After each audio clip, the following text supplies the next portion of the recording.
लोग पिछले कई हफ्ते से बोल रहे हैं कि चुनाव आयोग सत्तारूढ़ दल भाजपा और एनडीए के सहयोगी दलों के साथ मिलकर बिहार के उन लोगों का नाम वोटर लिस्ट से काटने की कोशिश कर रहा है जिसको समाज में हम लोग वंचित, गरीब या प्रवासी जानते हैं। जो बिहार के लाखों बच्चे बाहर गए हैं मजदूरी करने, सरकार को मालूम है कि वो वापस आएंगे तो एनडीए के खिलाफ वोट करेंगे, इसीलिए उनका नाम काटने का प्रयास हो रहा है। लेकिन मैंने ये पहले भी कहा है, सुप्रीम कोर्ट ने कह दिया कि जिसके पास भी आधार कार्ड है उसका नाम वोटर लिस्ट में रहेगा।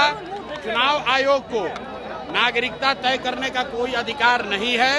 और अंतिम बात, अगर 2-4 लोगों का नाम कट भी गया तो याद रखिए, अगर 100 में 95 आदमी का भी नाम वोटर लिस्ट में है तो वो 95 लोग ही भारतीय जनता पार्टी और नीतीश कुमार को हटाने के लिए काफी हैं। इनको कोई नहीं बचा सकता, इनको हटना ही है। आपकी बढ़ती लोग 50,000 वोट में जीत जाएंगे।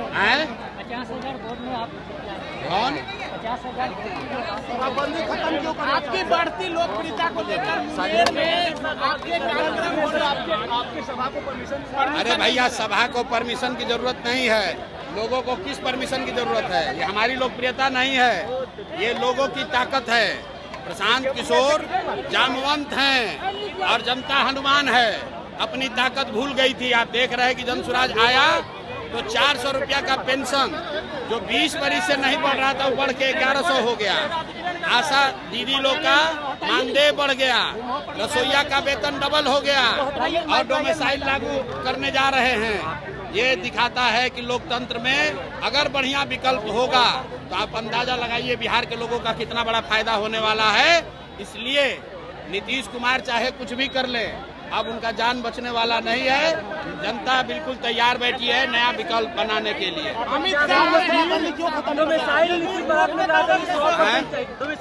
आपने कहा था कि 100% सीटों पर चाहिए। अरे भैया, 85% सीटों पर बिहार सरकार डोमिसाइल जो है वो सिर्फ TRE 4 के लिए बोला है, अभी सबके लिए नहीं बोले हैं। 2023 में डोमिसाइल नीतीश कुमार ने हटाया, इसलिए हटाया कि 24 में लोकसभा में प्रधानमंत्री बनने का नशा चढ़ा था और बिहार के लाखों युवाओं का नौकरी दूसरे राज्य के युवाओं को दे दिया। अभी जब विधानसभा का चुनाव आया है तो TRE 4 में कह रहे हैं कि बिहार के लोगों को प्राथमिकता मिलेगी। इससे बात नहीं बनेगी। बिहार में हमेशा के लिए कम से कम 2/3 नौकरी बिहार के युवाओं के लिए रिजर्व होना चाहिए। ये जन स्वराज की डिमांड है, जन स्वराज की मांग है।